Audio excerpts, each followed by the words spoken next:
Hi friends, good morning. स्वागत आप तमाम दोस्तों का हमारे यूट्यूब चैनल रमेश शादी इंग्लिश क्लासेस में।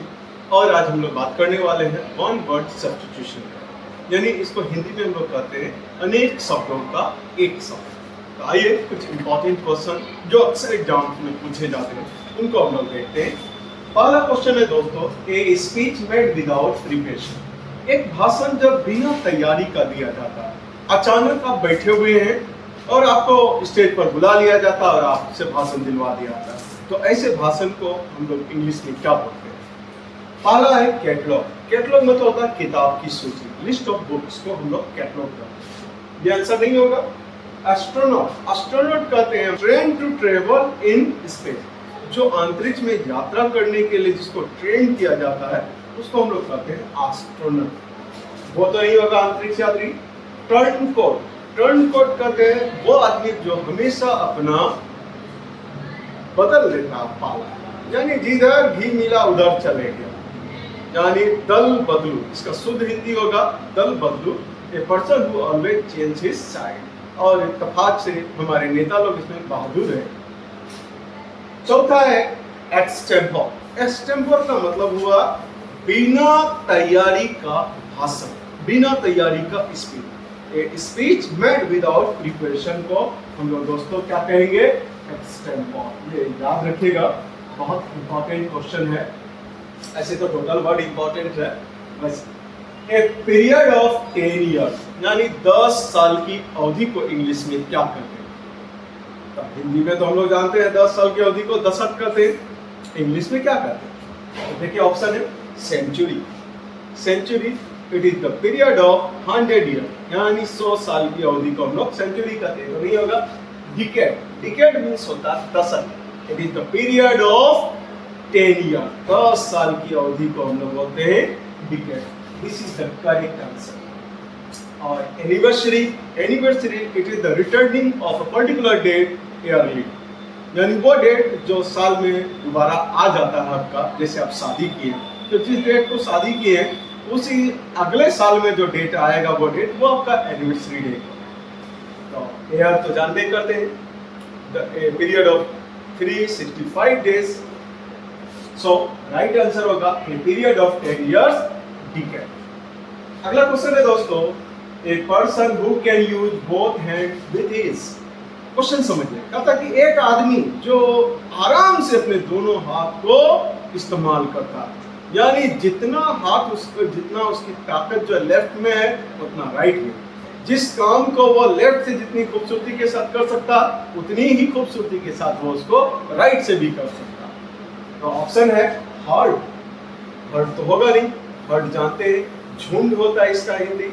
और एक ग्रुप ऑफ कैटल को कहा जाता है, मवेशियों को, एक झुंड को हम लोग हर्ड कहते हैं। इनफेलेबल, इनफेलेबल का मतलब हुआ दोस्तों वो जो कभी हार नहीं सकता, जिसको हराया नहीं जा सकता है, या जिससे कभी गलती का कोई चांस नहीं होता, वैसे इंसान को बोलते हैं हम लोग इनफेलेबल। और बीनो, बीनो का मतलब होता है अनाज से भूसा को अलग कर लो, to separate the seed from husk. Ambidextrous, इसको बोलते हैं हम लोग दोनों हाथ को समान रूप से इस्तेमाल करने वाले व्यक्ति, एम्बीडेक्स्ट्रस।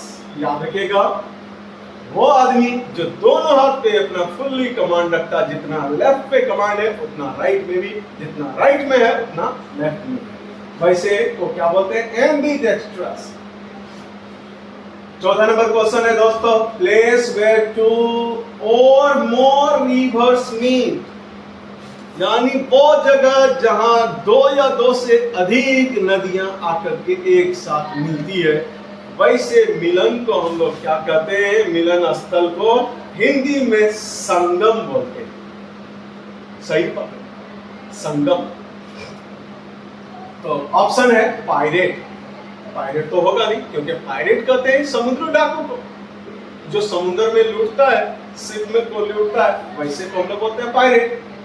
और रेडियोलॉजिस्ट, रेडियोलॉजिस्ट ये डॉक्टर है जो कि अल्ट्रासाउंड, एक्सरे मशीनों के द्वारा जो अपने डिजीज का पूरी तरह से वो स्टडी करके बताते हैं, वैसे आदमी को हम लोग बोलते हैं रेडियोलॉजिस्ट। और ये है सी नंबर, कन्फ्लुएंस। कन्फ्लुएंस का मतलब होता है संगम, यानी दो नदियां, दो या दो से अधिक नदियां जहां आकर के मिलती है उसको हम लोग कहते हैं कन्फ्लुएंस। अगला है जियोलॉजिस्ट।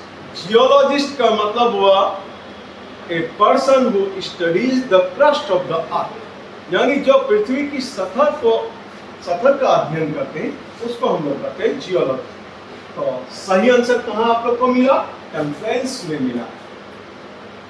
अगला क्वेश्चन है दोस्तों, पर्सन हु रॉब्स शिप्स, जो जहाज को लूटता है उसको तो हम लोग बोलेंगे ही समुद्री लुटेरा, और इसका इंग्लिश डिक्टेटर। डिक्टेटर में तानाशाह। तानाशाह बोलते हैं एक ऐसे राजा को जो किसी की बात को नहीं मानता है, वो अपना शासन अपने से चलाता। Rule controlled by one person is called dictator. Millennium, ये मिलेनियम किसको कहते हैं हम लोग? 1000 साल के पीरियड को हम लोग मिलेनियम कहते हैं। ए period of 1000 year is called millennium. यहां क्या बोला? ए person who robes ships.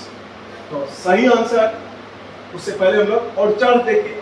Orchard मतलब होता है बागीचा, फलों और फूलों के बागीचे को हम लोग बोलते हैं ऑर्चर्ड। और डी नंबर में है पायरेट। पायरेट का मतलब होता है समुद्री लुटेरा।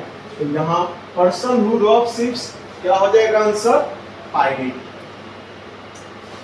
अगला क्वेश्चन है दोस्तों, plantation of grapes. Plantation of grapes को क्या कहा जाता है, यानी अंगूर की खेती को क्या कहते हैं?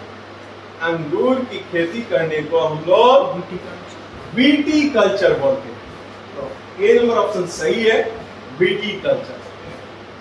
बी नंबर ऑप्शन में कहता है स्केप गॉट। स्केप गॉट में ना बलि का बकरा। बलि का बकरा समझिए कि गलती कोई किया और किसी और पर थोप दिया, वो बेचारे को ले आकर के पूरा कहानी उसी पर समेट, यानी जिसकी गलती किसी और की गलती किसी और पे थोप देना, और वो जो आदमी पर थोपा गया वही हो गया आपका बलि का बकरा या स्केप गॉट। हैम। हैम का मतलब होता है a song in the praise of God. ईश्वर की प्रशंसा में जो गीत गाते हैं उसको हम लोग हैम बोलते हैं।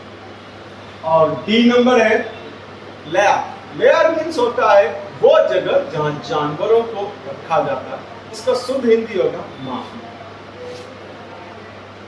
7 number, a place where wild animals are kept. वो जगह जहां जंगली जानवरों को रखा जाता है उसको अभी अभी पढ़े आप लोग लेयर। तो ए नंबर ऑप्शन है कॉकपिट। कॉकपिट तो जानते ही हवाई जहाज में होता है, पायलट के लिए जो जगह होता है वो कॉकपिट कहलाता है, जहां से पूरा वो ऑपरेटिंग सिस्टम संभालता है। Lair, a place where animals are kept. Dilemma. Dilemma एक ऐसी सिचुएशन को कहते हैं, एक तरफ कुआं दूसरी तरफ खाई, यानी कि ऐसे मुसीबत में पड़ जाना जहां दोनों ऑप्शन आगे खतरनाक, ऐसी स्थिति में पड़ जाना जहां दिमाग सोचना बंद कर देता है। और एस्ट्रोलॉजर। एस्ट्रोलॉजर कहते हैं ज्योतिष, one who studies the stars. तो सही आंसर क्या हो जाएगा? A place where wild animals are kept like. 8वां नंबर है दोस्तों, a group of ships sailing together, यानी बहुत सारे जहाज जब एक साथ चलते हैं तो उसको क्या कहा जाता है? तो दोस्तों जहाजियों का बेड़ा कहा जाता है हिंदी में, और इंग्लिश कहलाता फ्लीट। ऑप्शन ए नंबर आपका सही है, फ्लीट मीन्स जहाजियों का बेड़ा। लेकिन फ्लॉक के पंछियों के झुंड को हम लोग फ्लॉक बोलते हैं। हर्ड या पशुओं के झुंड को हम लोग हर्ड बोलते हैं। क्राउड, लोगों, अनजान लोगों के भीड़ को क्राउड बोलते हैं, जहां एक साथ ढेर सारा आदमी जमा हो जाता, गैदरिंग मचा देता।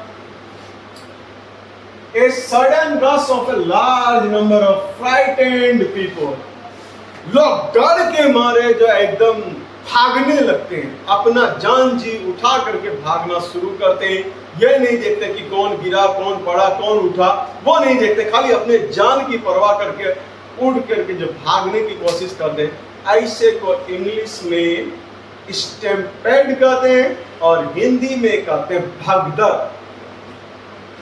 ऑप्शन दिया हुआ इम्बेजल। इम्बेजल मतलब गबन कर जाना, हड़प लेना, किसी और का माल अपने खाते में कर लेना।